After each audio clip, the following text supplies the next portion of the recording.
اعوذ باللہ من الشیطان الرجیم بسم اللہ الرحمن الرحیم رب اشرح لی صدری ویسر لی امری واحلل عقدۃ من لسانی یفقہوا قولی۔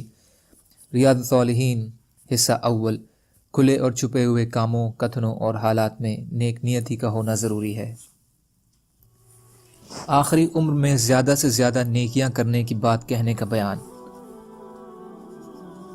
حضرت عائشہ رضی اللہ تعالی عنہا سے روایت ہے کہ اذا جاء نصر اللہ والفتح کے نزول کے بعد رسول اللہ صلی اللہ علیہ وسلم اپنی ہر نماز میں یہ ضرور پڑھتے تھے: پاک ہے تو اے ہمارے رب، اپنی خوبیوں کے ساتھ اے اللہ مجھے بخش دے۔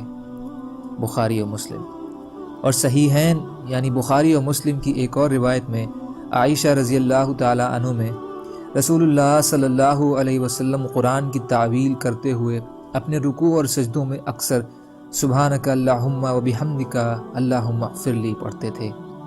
قرآن کی تعویل کرتے ہوئے کا مطلب ہے قرآن کے حکم پر عمل کرتے ہوئے جو اس آیت میں ہے۔ اور مسلم شریف کی ایک روایت میں ہے کہ رسول اللہ صلی اللہ علیہ وسلم اپنی موت سے پہلے اکثر یہ پڑھا کرتے تھے: سبحانک اللہم و بحمدک استغفرک و اتوب الیک۔ حضرت عائشہ رضی اللہ تعالی عنہ فرماتی ہیں، میں نے کہا یا رسول اللہ، یہ کیا کلمات ہیں جن کو پڑھتے ہوئے میں آپ کو دیکھتی ہوں؟ آپ نے فرمایا، میرے لیے میری امت میں ایک علامت مقرر کی گئی ہے، جب میں اسے دیکھوں تو میں یہ کلمات پڑھوں: اذا جاء نصر اللہ والفتح، آخر تک۔ اور مسلم ہی کی ایک اور روایت میں ہے کہ رسول اللہ صلی اللہ علیہ وسلم اکثر یہ پڑھا کرتے تھے: سبحانک اللہم و بحمدک استغفرک و اتوب الیک۔ حضرت عائشہ رضی اللہ عنہا فرماتی ہیں، میں نے کہا یا رسول اللہ، آپ کو اکثر میں یہ دعا پڑھتے ہوئے دیکھتی ہوں۔ آپ نے فرمایا، مجھے میرے رب نے خبر دی ہے کہ میں اپنی امت میں ایک علامت دیکھوں گا، جب میں وہ دیکھوں تو کثرت سے یہ پڑھوں۔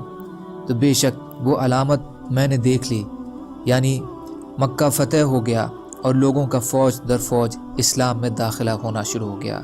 اس لیے فسبح بحمد ربک کے مطابق میں کثرت سے تسبیح اور تحمید اور استغفار کرتا ہوں۔ فائدہ: رکوع اور سجدے میں سبحان ربی العظیم اور سبحان ربی الاعلیٰ کی بجائے سبحانک اللہم و بحمدک اللہم اغفر لی پڑھنے کا استحباب اور استحسان۔ اللہ کی طرف سے نعمت حاصل کرنے پر اس کا شکر ادا کرنا چاہیے۔ حضرت انس رضی اللہ تعالی عنہ روایت کرتے ہیں کہ اللہ تعالیٰ نے رسول اللہ صلی اللہ علیہ وسلم کی وفات سے کچھ وقت پہلے پے در پے وحی نازل فرمائی، یہاں تک کہ آپ کی وفات کے وقت آپ پر پہلے سے کہیں زیادہ وحی نازل ہوئی۔ بخاری و مسلم۔ فائدہ: نبی صلی اللہ علیہ وسلم کی زندگی کے آخری دنوں میں نزول وحی کی کثرت اس بات کی علامت تھی کہ اب آپ دنیا سے تشریف لے جانے والے تھے۔ حضرت جابر رضی اللہ تعالی عنہ سے روایت ہے کہ نبی اکرم صلی اللہ علیہ وسلم نے فرمایا، ہر بندے کو قیامت والے دن اسی حالت میں اٹھایا جائے گا جس پر اس کی موت آئے گی۔ مسلم۔ فائدہ: اس کا یہی مطلب ہے جو انما الاعمال بالخواتیم کا ہے، یعنی اگر انسان کی موت نیکیاں کرتے ہوئے آئے گی تو اس کا انجام بھی نیک ہوگا، اور اگر اس کے برعکس موت برائیاں کرتے ہوئے آئے گی تو انجام بھی برا ہوگا۔ اس لیے انسان کو ہر وقت، خاص کر بڑھاپے اور بیماری میں، اللہ کی نافرمانی سے بچ کر رہنا چاہیے، کیونکہ موت کا کوئی پتہ نہیں کہ کس وقت وہ انسان کو اپنے شکنجے میں لے لے۔ سبحان اللہ و بحمدہ سبحانک اللہم و بحمدک اشہد ان لا الہ الا انت استغفرک و اتوب الیک۔ سبحان ربک رب العزت عما یصفون وسلام علی المرسلین والحمد للہ رب العالمین برحمتک یا ارحم الراحمین۔ لا الہ الا اللہ محمد رسول اللہ۔